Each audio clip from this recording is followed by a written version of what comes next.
누군가 여러분에게 당신은 누굽니까? 하고 딱 물을 때 여러분은 나는 누구고 딱 이렇게 소속을 딱 밝혀야 되는데 여러분은 누구예요? 물으면은 무슨 말부터 이렇게 할까요? 한번 생각해 보세요. 너 누구야? 딱 물었을 때 나는 뭐부터 딱 얘기하는지 어떤 얘기부터 내가 딱 할지 우리도 이렇게 마음 안에 이런 순서가 있었으면 좋겠습니다. 이렇게 자기의 소속과 자기의 생각을 확실하게 밝히는 저희들의 어떤 그런 마음속에 신념이 있어야 되지 않을까 이런 생각을 합니다. 우리는 지금 어느 나라를 위해서 달려가고 있는지 우리가 대한민국이라는 한 나라 안에 저희들이 있잖아요. 근데 이 대한민국이라는 나라는 어떤 사람으로 채워지느냐에 따라서 이 나라의 정체성, 이 나라가 가야 할 방향이 정해집니다. 그리고 이 나라의 국민들의 자유와 이 나라 국민들이 생각해야 될 방향성이 정해져요. 그래서 어떤 생각이 드냐면 하나님 나라에 내가 속해 있는데 그 한 부분을 내가 가지고 있고 대한민국이라는 나라 안에서 또 하나님 나라를 이루어야 되는데 내가 속해 있는 이 군대는 자신 있게 세계 최고의 군대입니다 라고 말할 수 있을까? 하는 생각이 자꾸 드는 거예요. 내가 그렇게 얘기해야 되는데 하나님 우리 교회 중보팀은 세계 최고입니다. 우리의 중보팀을 능가할 팀은 없습니다. 우리를 사용해 주십시오. 막 이렇게 해야 되고 우리의 교사들은 하나님께서 언제든지 사용하실 수 있고 어디로 파송해도 승리할 수 있는 교사입니다. 하나님 우리의 전도자들은 어디든지 뚫고 나가서 그 어떤 영혼든지 건져올 수 있는 그 최상의 전도자들입니다. 이런 이야기를 하고 싶은 마음이 내 마음에 가득했어요. 아니 그런 나라를 이루고 싶고 그런 군대를 이루고 싶고 그런 행정부를 이루고 싶은 마음이 얼마나 내 마음이 막 불타는지 몰라요. 그러면 나도 그 일원이 돼야 되지 않겠나 하는 생각이 듭니다. 근데 기초는 어디냐? 나는 누구인가? 나는 정말 크리스천이라고 1번 내가 가장 자랑스럽게 생각하는 거는 내가 크리스천입니다. 어디를 가서든 나는 크리스천입니다. 그리고 예수님 지금 오늘 얘기하시잖아요. 네가 만약에 나를 부끄러워해? 내가 이 통치하는 방식이 부끄러워? 그러면 천국의 천사들 앞에서 난 너를 부끄럽게 생각할 거야. 근데 네가 자랑스럽게 생각하고 내 방법을 좋게 생각하고 네가 그것을 따르기로 결정한다면 나는 천국에서 내 천사들 앞에서 너를 자랑스럽게 생각할 거다. 이런 얘기하시는 거예요. 우리는 전 세계적으로 하나님의 나라로 하나로 뭉쳐서 그분을 섬기고 이 전 세계에 하나님 나라를 전파해야 되고 그리고 또 승리해야 될 우리의 사명이 있습니다. 그래서 오늘 그 부분 예수님이 오셔서 어떻게 하셨나에 대해서 우리가 좀 보도록 하겠습니다. 누가복음 2장 49절에서 50절 우리가 맨 마지막에 읽었는데요. 그 대목이 뭐냐면 예수님이 12살 때 부모님이랑 같이 예배드리러 갑니다. 이제 내려올 때 온 민족이 글로 지금 다 모이는 거예요. 그래서 다들 예배를 드리고 또 각자 집으로 흩어져서 고향으로 내려갑니다. 근데 한참을 하루길을 가다 보니까 예수님이 안 보이는 거야. 그래가지고 이 부모님 어머 우리가 예수님을 잊어버렸네. 그래서 찾으러 갑니다. 여기저기 막 찾으러 갔더니 나중에 맨 마지막에 간 데가 뭐냐 회당에 가보니까 예수님이 거기 선생님들과 막 얘기를 하고 있는 거예요. 아주 뭐 명쾌하게 너무 똑똑하게 막 얘기하고 계신 거죠. 그래서 가서 얘야 우리가 너를 찾는다고 이렇게 고생했는데 여기서 뭐 하니? 그랬더니 예수님이 아주 기가 막힌 말씀을 하시죠. 왜 저를 찾습니까? 이러면 제가 여기 있으면서 제 아버지 일을 해야 할 줄을 모르셨습니까? 이렇게 물어보는 거예요.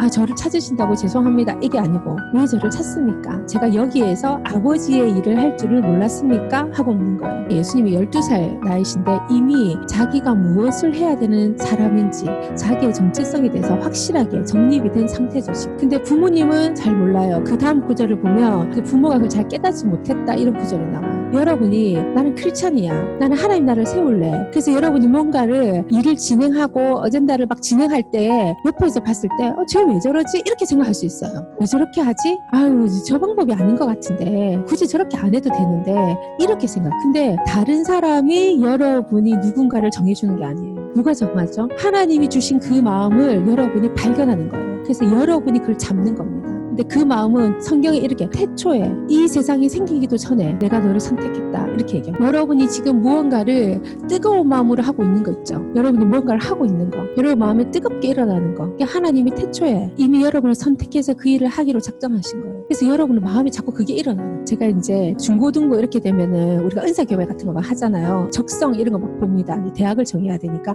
적성 이런 거 이렇게 서로 하고 이렇게 할 때 특히 예술 부분 예술에 별로 재능이 없는데 예술로 가려고 한다던가 자기가 좀 재능이 없는데 이걸 하려던가 하는 이런 부분이 있어요. 그럼 제가 많이 말립니다. 진짜 타고난 재능자들이 있어요. 자기의 마음에서 막 일어서 하는 사람도 있어요. 훈련으로 그게 안 돼요. 아무리 연습해도 그게 안 돼. 그게 재능이기 때문에 자기 안에 주신 하나님의 마음, 하나님이 이 사람이 태어날 때 주셨던 그 사람의 재능, 그 사람이 가지고 있는 재주, 그러니까 한 가지 재주는 다 있다는 거예요. 그게 우리 안에 있습니다. 근데 이것을 내가 어느 나라를 위해서 사용할까는 다른 거예요.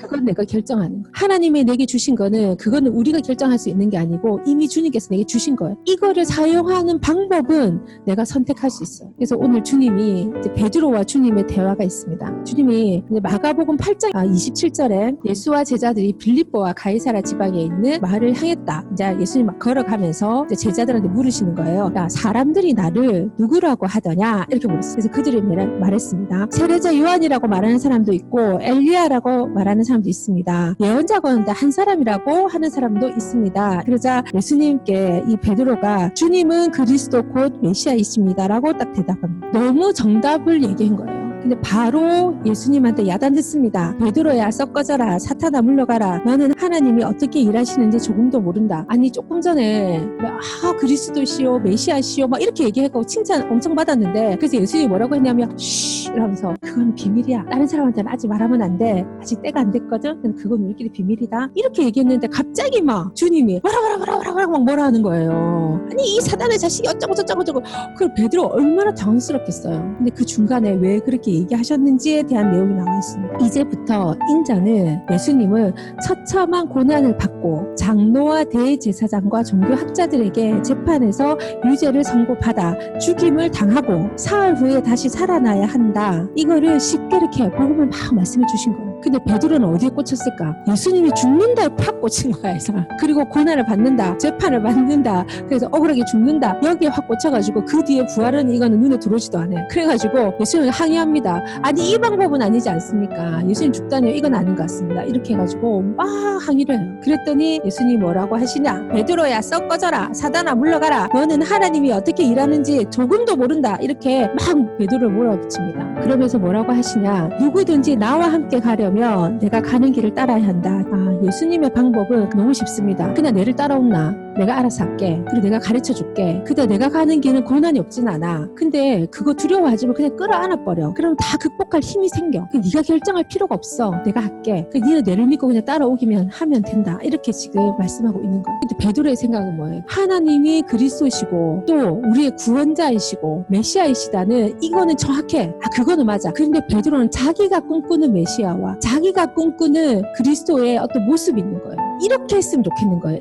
근데 하나님의 입장에서 딱 봤을 때는 베드로가 꿈꾸는 그거는 하나님의 나라를 이루기 위한 방법이 아닌 거죠. 예수님이 십자가를 지신 이유가 있잖아요. 일단 우리의 시민권을 딱 바꿔버려야 돼요. 하나님의 나라를 이루려면 백성이 있어야 돼요. 근데 지금 우리는 하나님 나라의 백성이 될 조건이 유대인으로 딱 한정돼 있잖아요, 지금. 그리고 성령 받는 사람도 한정 딱 돼 있습니다. 기름 부음 받은 자도 딱 한정돼 있어요. 뭔가 하나님의 나라를 총체적으로 이끌어갈 시민권에 대한 일들이 죄와 형벌로 묶여져 있어요. 개헌을 해야지만 전 세계가 구원받을 수 있고 행정부를 이룰 수 있는 그 전 세계적인 시민권자가 될 수 있는 이거를 풀 수가 있는 거예요. 그러니까 베드로는 뭐만 생각하는 거예요? 지금 이스라엘, 지금 우리 유대, 우리 시대, 그리고 지금 예수님하고 내하고 제자들하고 그다음 우리를 압제하는 로마하고 여기까지밖에 모르는. 그래서 예수님이 네 생각하고 내 생각하고 다르고 내가 하는 방법하고 네가 하는 방법은 다르다. 이거를 내가 죽었다가 부활하지 않으면 절대 그걸 얻을 수가 없다. 이거 내가 이루어야 돼. 나의 사명이다. 이렇게 얘기하고 있는데 이 베드로는 그래도 주님 죽는 것만 생각하는 거야.